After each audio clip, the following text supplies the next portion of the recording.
દાહોદ જિલ્લાના લીમખેડાના મોટા હાથીદરામાં ચૂંટણી અદાવતમાં બંને પક્ષો વચ્ચે ઝઘડો તકરાર.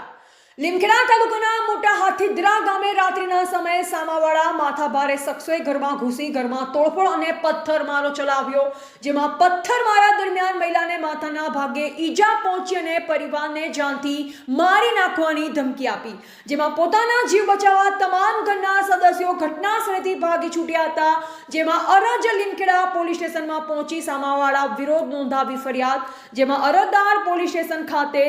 જતા હતા તે દરમિયાન સામાવાળા માથાભારે શખ્સોએ બળવંતભાઈ વાદીની ગાડીને પણ પોલીસ સ્ટેશન આગળ જ પથ્થરમારો ચલાવી ગાડીને પણ નુકસાન પહોંચાડવામાં આવ્યું હતું, જેથી આવા માથાભારે શખ્સોથી બચવા માટે અરજદારે લીમખેડા પોલીસ સ્ટેશનનો સહારો લીધો, તેમજ આવા માથાભારે શખ્સો સામે કાયદેસરની કાર્યવાહી કરવામાં આવી. રિપોર્ટર હિતેશ પ્રજાપતિ, દાહોદ. બળવંતસિંહ ગલાભાઈ, હું રહેવાસી છું મોટા હાથીદરા ગામનો, અને મારા બે ભાઈઓ જોડે જે ઘટના બની છે, લીમખેડાથી રિટર્ન ઘરે આવતા એક ફોર વ્હીલ ચાલકવાળા અને જોડે જે બોલાચાલી થઈ એમાં થોડી ઘણી મગજમારી થઈ, એના કારણે એ ભાઈએ અમારા ગામના મારા પર આગળની જે ચૂંટણીની અદાવતમાં મારા પર હુમલો થયો હતો એ બાબતને ધ્યાનમાં લઈ અને અમારા ગામના જે માણસો છે બહુ માથાભારી લુખ્ખા તત્વો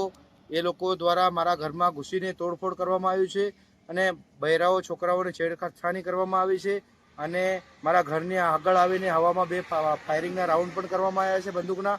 અને અન્ય વાહનોને પણ ઘરની બહાર ઊભા હતા એને પણ તોડફોડ કરવામાં આવ્યું છે, મકાનોને તોડફોડ કરવામાં આવ્યું છે, અને ત્યાંથી આખી ગેંગ ઘર પરને તોડફોડ કર્યા બાદ લીમખેડા પોલીસ સ્ટેશનની અંદરમાં અમે ગયેલા હતા. તો લીમખેડા પોલીસ સ્ટેશનની અંદર આવીને 25 થી 30 માણસો ઠેક પોલીસ સ્ટેશનમાં અંદર આવી ઘૂસીને પણ અમને જાનથી મારી નાખવાની કોશિશ કરેલી છે. ત્યારબાદ પોલીસ સ્ટેશનમાંથી પોલીસ દ્વારા બહાર કાઢવામાં આવેલા એ માણસોને, અને બહાર કાઢવામાં આવ્યા પછી 5 મિનિટ બાદ બહાર જે મારી ફોર વ્હીલ ગાડી અને બે બાઇકો પડેલ હતી અને એને પણ પોલીસ સ્ટેશનના ગેટની આગળ અને પોલીસ સ્ટેશનની હાજરીમાં તોડફોડ કરવામાં આવ્યું છે, પોલીસ સ્ટેશનની બહાર અને પોલીસ સ્ટેશનના સીસીટીવી કેમેરાની અંદર. તો એ દરમિયાન મેં ફરિયાદ દાખલ કરાવડાવેલી છે લીમખેડા પોલીસ સ્ટેશનમાં, અને લીમખેડા પોલીસ દ્વારા જે અમારી FIR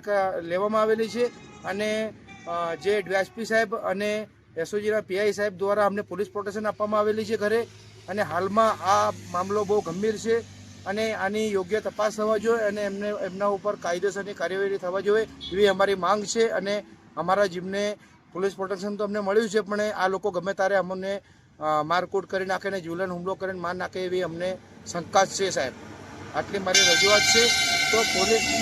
ખાતાને મારે એટલી રિક્વેસ્ટ છે કે આનામાં જે સત્ય ઘટના હકીકતની તપાસ કરીને એમના પર જે કાયદેસરની કાર્યવાહી થવા જોઈએ, અને આટલું બનાવ બન્યા છતાંય એ આરોપીઓ ખુલ્લેઆમ ફરી રહ્યા છે, લીમખેડા બજારમાં પણ ફરી રહ્યા છે, મારા ઘરની આજુબાજુ પણ આવીને બબકારીઓ ધાડ ધમકી કરી રહ્યા છે, અને એમને કોઈ જ પોલીસનો ડર નથી એવું અમને દેખાઈ રહ્યું છે, અને આ લોકો ઉપર કાયદેસર અટેક કરીને એમને એરેસ્ટ કરવાની જરૂર છે એવી અમારી સરકાર જોડે અમારી અપેક્ષા છે. જી.